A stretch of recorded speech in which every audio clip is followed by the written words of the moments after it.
Fala galerinha do canal da Química, tudo joinha com vocês? Eu espero que sim. Logo de cara eu já vou pedindo desculpa um pouquinho pela minha voz, porque vocês podem perceber que eu tô assim um pouco gripada, mas nada vai me impedir de fazer esse vídeo de hoje. Até porque hoje a gente vai dar continuidade ao assunto de modelos atômicos. Calma! Não se preocupa, porque se você tiver alguma dúvida no vídeo de hoje, se você ainda não entendeu algum conceito, assista aos vídeos anteriores a esse, porque assim fica mais fácil de assimilar o conteúdo de hoje, ok? Combinadinho? E o tema do vídeo de hoje é postulados de Bohr. Só que antes da gente começar a falar de elétron, de átomo, de próton, eu vou te fazer uma pergunta. Você sabe o que é um postulado? Olha só, um postulado, gente, é um fato ou um princípio não demonstrado que se admite como verdadeiro. Pode procurar aí a definição. E aí você vai falar, então é como se fosse uma imposição? É. E Bohr começou o modelo atômico dele através de uma imposição. Você se lembra quando a gente viu o vídeo sobre Rutherford? A gente falou que o modelo de Rutherford tinha falhas, certo? Se eu tenho o elétron ao redor do núcleo, por força de atração, esse elétron em sua órbita iria em algum momento colidir com o núcleo e iria colapsar. Certo? Lembra disso? Se não lembra, não se preocupe, assiste lá o vídeo, beleza? Agora, Bohr, ele faz algumas imposições com que objetivo? Com o objetivo de corrigir o modelo atômico de Rutherford. Aí você vai me falar, vamos parar de enrolação e vamos logo para esse vídeo? ok, você que manda aqui. Então já vamos ver agora qual foi a primeira imposição a respeito do modelo atômico. Se liga só. A primeira imposição de Niels Bohr, então, foi que o momento angular do elétron é quantizado. Para isso, o que ele fez? Ele fez a relação entre o momento angular de um corpo, o clássico, certo? E esse momento angular é dado pela massa, o raio e a velocidade de um corpo, e ele fez a relação com o elétron. Como? Através do número da órbita, em que ele determinou que isso daqui seriam números inteiros, já definido lá por Balmer, e isso relacionado com a constante de Planck. Aqui é uma constante de Planck que a gente chama de constante de Planck cortada, porque isso é dividido por 2π. Essa dedução matemática será tema de um outro vídeo, mas a partir dessa primeira dedução, a gente vai analisar cada postulado de Bohr. No primeiro postulado de Bohr, ele diz que o elétron em seu estado estacionário não ganha e nem perde energia. A partir da primeira relação que ele fez, que eu acabei de demonstrar para vocês, no que ele chega? Ele chega que o raio de um determinado nível de energia, de uma determinada órbita, ele está relacionado com uma constante. Essa constante é o que foi chamada de raio de Bohr, e o n, que são os números inteiros, n ao quadrado. Então, ele chega nessa relação, fazendo toda uma dedução matemática. O menor raio possível para isso seria de 0,529 angstrom. E veja, como existe uma relação entre esse raio, lembrando que esse A é constante, como existe uma relação entre esse raio e o n, que é números inteiros, então, veja, são alguns valores específicos do raio que são assumidos e sempre múltiplos desses números inteiros. Então, existe uma relação entre raio e esses níveis. Esses níveis são o que a gente chama de números quânticos, que é o que se refere à quantização.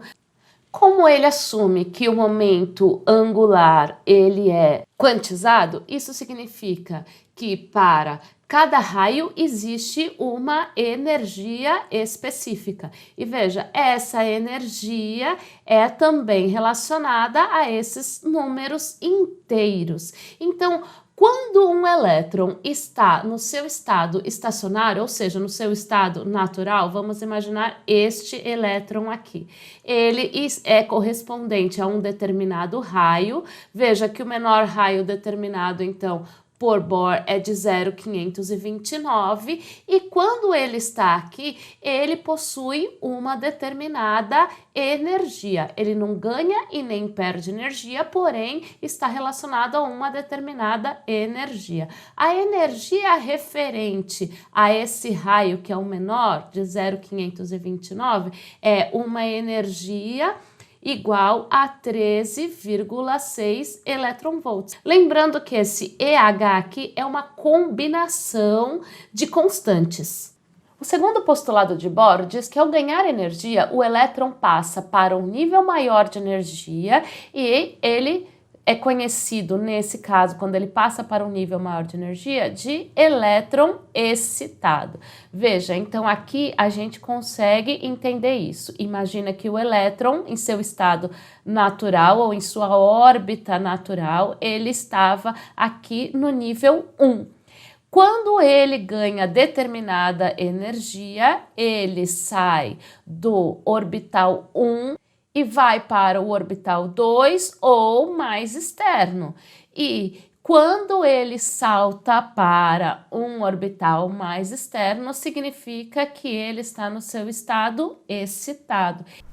Você lembra no nosso vídeo sobre espectros atômicos que Balmer chegou numa relação entre os níveis estacionários e o comprimento de onda? Tudo bem, se você não lembra, é só assistir ao vídeo, ok? Só que ele chegou nessa relação, mas ele não conseguia entender o porquê, ele não conseguia entender todo o conceito. E aí Bohr, através dos seus postulados, consegue compreender essa relação. Se liga só. Bom, no terceiro postulado de Bohr, ele diz que o estado excitado é instável, por isso, após um curto espaço de tempo, o elétron volta a seu nível de energia original, devolvendo ao meio a energia que absorveu. Veja, a gente acabou de ver que cada número inteiro, ou seja, que cada órbita tem uma energia específica, certo? Então, corresponde a um raio que corresponde a uma energia específica. Quando esse elétron recebe uma energia externa que seja específica do nível 1, por exemplo, se ele está aqui no nível 1, N igual a 1, se ele recebe essa energia específica relacionada ao nível 1, ele pode ir para órbitas mais externas. Porém, quando ele está nesse estado excitado, ou seja, está numa órbita mais externa, ele é instável. Isso faz com que, em um curto espaço de tempo, ele retorne para a órbita original, ou para o nível de energia original. Quando ele retorna, ele vai emitir exatamente a mesma energia que ele absorveu para ir para um nível mais externo. E essa energia ela é liberada na forma de fóton, ou seja, na forma de luz. Mas aí vem a pergunta, qual é a diferença de energia entre esses níveis? A gente já viu que cada nível tem uma energia correspondente, mas e a diferença entre eles? Muito bem, então a diferença entre eles, a diferença, um delta, que é sempre dado pela energia final, ou seja, o estado final de energia, menos o estado inicial de energia. E isso corresponde ao quê? Veja que cada nível possui uma energia específica. Então, aqui eu só vou fazer um menos o outro. Então, como ficaria isso? Eu teria menos EH 1 sobre N, final aqui eu vou chamar de N2, o N final eu vou chamar de N2 ao quadrado, menos o menos EH vezes 1 sobre N1 aqui, que eu vou chamar, que é referente ao estado inicial, isso também elevado ao quadrado. Isso quer dizer que o ΔE será igual, arranjando direitinho aqui essa equação, eu vou ter que vai ser o EH 1 sobre N1 ao quadrado, menos 1 sobre N2 ao quadrado. A gente já falou que esse EH aqui é um conjunto de constantes, certo? Agora vamos aprofundar um pouquinho mais. O que é a energia? Aproveitando os conhecimentos de Planck, a energia é igual a HC sobre lambda, ou seja, aqui eu tenho a constante de Planck, que é chamada de constante de Planck devido a Max Planck, né, e suas pesquisas sobre energia de fótons, né, aqui é a velocidade da luz e aqui o comprimento de onda. Se eu fizer uma substituição aqui, ó, então se eu utilizar e eu isolar isso daqui, o que que eu tenho? Eu tenho que a energia sobre HC vai ser igual a 1 sobre comprimento de onda, que é o lambda. Se eu fizer essa substituição aqui nesse valor de energia, o que que eu tenho? 1 sobre lambda será igual a EHA sobre HC. Isso sobre 1 N1 ao quadrado menos 1 sobre N2 ao quadrado. Veja, vocês estão percebendo alguma semelhança nessa equação? Isso daqui, gente, é o que a gente chama do valor da constante de Rydberg, que equivale a 0,0110 nanômetro a menos 1. Olha como é parecido com a equação de Balmer. E esse valor aqui, ó, de 0,001 é exatamente o valor de ajuste definido pelo Balmer, conforme a gente viu no nosso último vídeo. Então, veja que Balmer, ele encontra uma relação entre comprimento de onda e os números inteiros, porém, é o Bohr que explica e dá um significado a isso, definindo isso como energia. Tá complicado? Espera um pouquinho que eu já vou mostrar isso de uma forma um pouco mais simples. Então, veja o que significa aquela fórmula ou veja o que significa aquela equação. Veja, aqui, imagine que eu tenho aqui, ó, está no nível 2 esse elétron. Quando esse elétron, então, recebe uma quantidade, inclusive uma quantidade específica de energia, ele pode ir para níveis mais externos. Lógico que a gente já sabe, de acordo com o postulado de Bohr, que é instável. Então, ele pode retornar por nível mais interno, liberando a mesma quantidade de energia. Nessa última equação que a gente viu, o que a gente consegue observar? A gente consegue observar a diferença de energia entre esses níveis. Então, veja, olha, a diferença do nível 6 para o nível 2 tem uma quantidade específica de energia que a gente consegue determinar através daquela equação. E isso corresponde, olha, a um comprimento de onda específico de 410 nanômetros. Da mesma forma que se um elétron sair do nível 5 e for para o nível 2, ele vai liberar essa quantidade de energia específica e terá um comprimento de onda de 434 nanômetros. Assim como do nível 4 para o nível 2 aqui, e assim como o nível 3 para o nível 2. Estão vendo que cada um está de uma cor? Por quê? Porque se isso está na região do visível, cada comprimento de onda terá uma cor diferente. Então, assim, o Bohr consegue fazer uma relação entre energia e comprimento de onda e o espectro de hidrogênio. Lembra do espectro de hidrogênio que nós vimos no nosso último vídeo? Então, o Bohr consegue fazer uma relação entre energia, entre o raio e entre N, que são os números inteiros. E essa energia liberada na forma de fótons. Então, o Bohr dá um sentido a esse espectro que já estava sendo estudado por Balmer.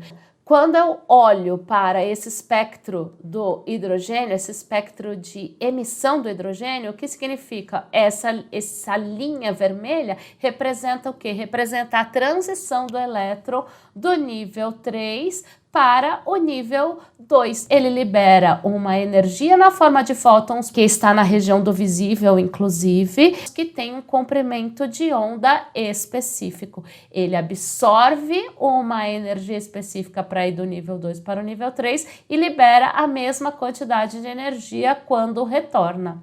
Do mesmo jeito que essa linha representa o quê? Representa a transição de N igual a 4, que seria aqui ó, o próximo nível, indo para o nível 2. Então, libera uma energia específica com um comprimento de onda específico referente a essa cor. E assim sucessivamente, do 5 para o 2, do 6 para o 2.